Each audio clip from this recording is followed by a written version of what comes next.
extremely disturbing murder in Hyderabad. A former soldier, 45-year-old Gurumurthy, who works as a security guard with the DRDO, allegedly murdered his wife, 35-year-old Venkata Madhavi.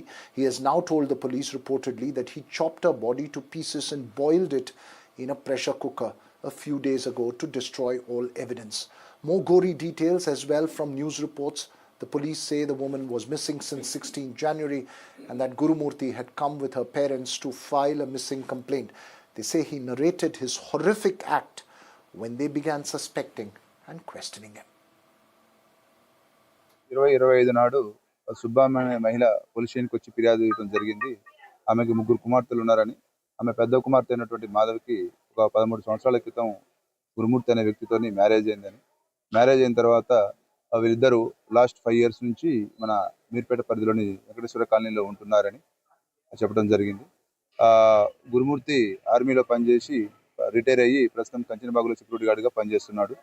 ఆ మహిళ ఇచ్చిన ఫిర్యాదు ఏమంటే తేదీ 16/1/2025 నాడు ఆ కుమార్తె మాధవికి అల్లుడికి చిన్న గొడవ జరిగిందని, ఆ గొడవ కారణంగా ఎవరికి చెప్పకుండా ఇంట్లో నుంచి ఆ రోజు మధ్యాహ్నం 12 గంటలకి ఇంట్లో నుంచి బయటకు వెళ్ళిపోయిందని ఫిర్యాదు ఇవ్వగా, అటు ఫిర్యాదు మేరకు కేసు నమోదు చేయడం జరిగింది. ఉమెన్ మిస్సింగ్ కేసుగా ఆ కేసు విచారణలో ఉన్నది. Well, it's extremely disturbing to say the least, but does it also demand deeper introspection?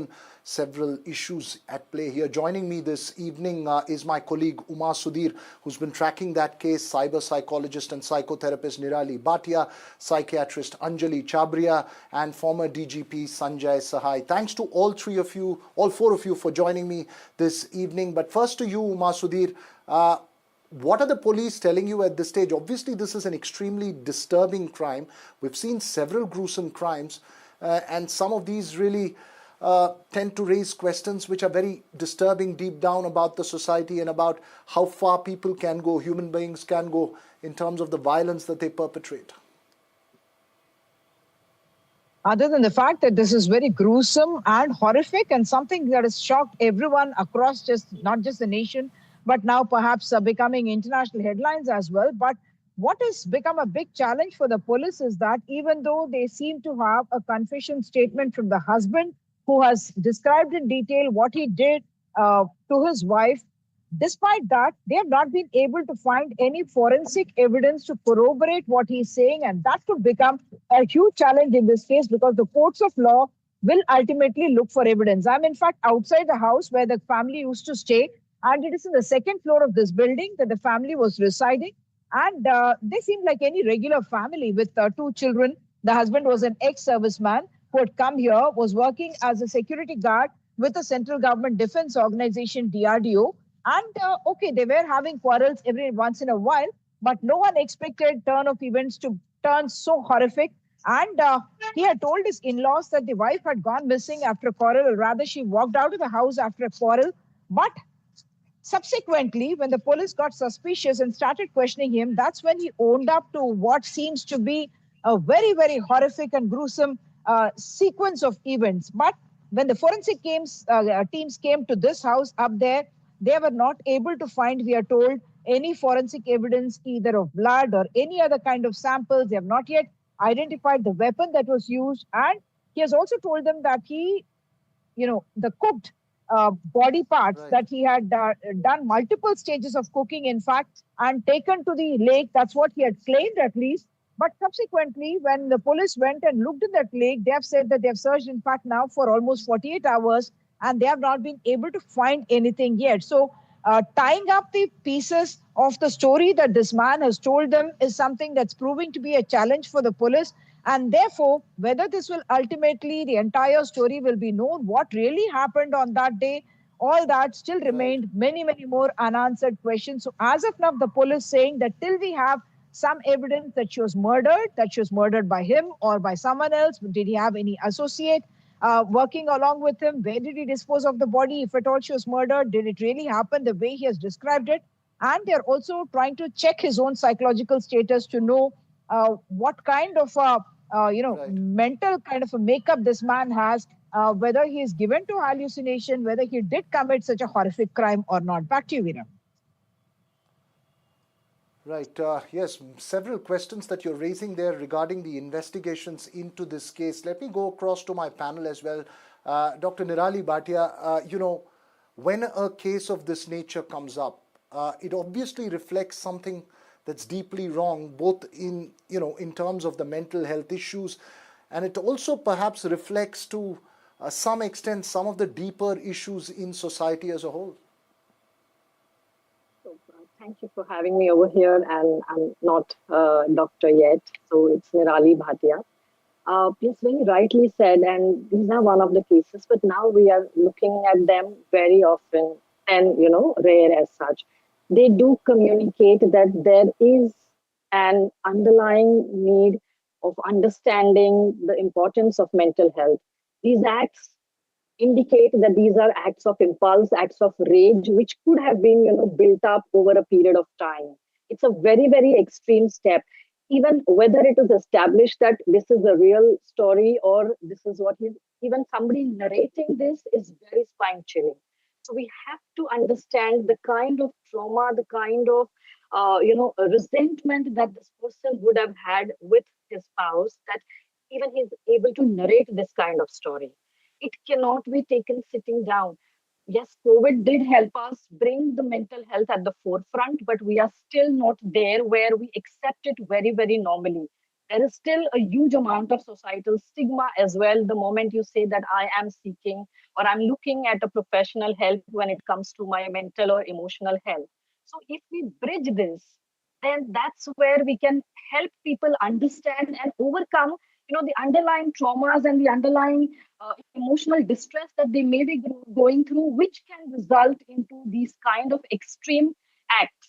It cannot be an overnight act. It You're is a making a built very up, important point. it Dr. does Anjali indicate. Chabria, there's also a thing of overall, in the society per se, while we don't know if this case is really true, if it is just a narration, one needs to prove it, and I'll get to Sanjay Sahai next. But in terms of films and videos and the kind of violence that's often shown in that, also tends to have a huge influence. Absolutely. In addition to what Nirali has said, I think the importance of what we consume, cannot be underrated. And as a society, we also see that loneliness is on the rise. People are becoming secluded in their own houses and are not communicating as much as they should or would be communicating. And because of that, there could be a lot of angst which is rising in society, which could be leading to either real or imagined crimes. So I think there needs to be also a control on what we are consuming. And what is happening is, to get the views, people are coming up with, it's like a, I need to outnumber the views that the other person or the other channel is getting or the other show is getting. And what we are consuming is, there is no control on the vulgarity, the violence that anybody is consuming. So, definitely to get these ideas from somewhere is possible. But I think I also need to add over here what Nirali said is that we need, we only discuss mental health when it comes up in issues like this. But mental health is too huge a problem, and we need, just like what we did in COVID, we went house to house hunting for people who had COVID so that it wouldn't spread. This is the kind of need that mental health needs at this stage in India. Right. Right. You're saying that there is definitely that kind of attention is required, but given the number of people that we have in our country, it's also very, very difficult to get to reach each one of them. And of course, there are several We did stigma it for that one COVID. needs to We did break it for while we COVID. try to address that issue. Yes, yes, I agree. Sanjay Sahai, this is not the first such case that one has come up if it's proven eventually. You had the horrific Nithari cases in Delhi, the Tandoor murder cases. We've seen this several times. Is there a sense that the gruesomeness of crime is increasing in society overall, or is it that more of these cases are now getting publicity and coming out? You've had a long career as a police officer.